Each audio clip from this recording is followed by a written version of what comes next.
Well, isn't evolution an interesting thing? From floppy disks to compact ones to pen drives and then clouds.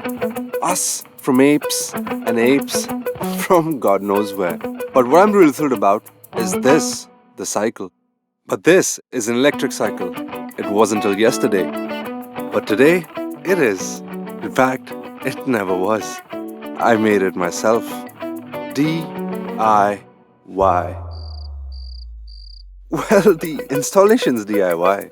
What makes it electric is this. And it has the perfect name, EasyKit. This is how it works. Swap the front wheel of your cycle with the integrated motor wheel. Install the front assembly. Attach the pedal assist sensor. Mount the battery box on the front assembly. And you are good to go. It's a beautiful day. Hop on.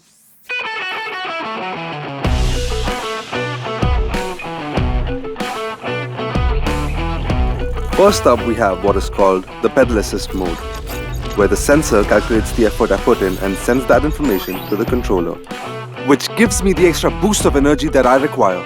Slope ahead!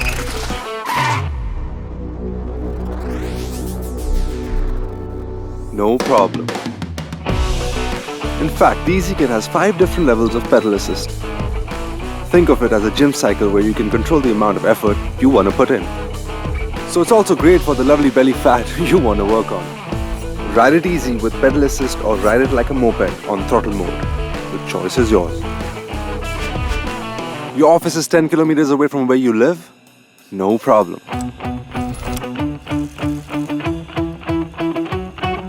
The EasyKit just cost you 10 paisa for a kilometer. What about your petrol vehicle? This beast can go up to 25 kilometers on a single charge, so you can catch up on that date that is another 5 kilometers with no second thoughts. Hey babe. We can make it back home without paddling if the date isn't warming up. If you know what I mean. P.S. 1 hour of charging is equal to 70% battery. This is not an electric cycle. Now it is. Now it's not. Now it is. And now it's not. I can do this all day long. The EasyKit. Now any cycle can be an e-cycle.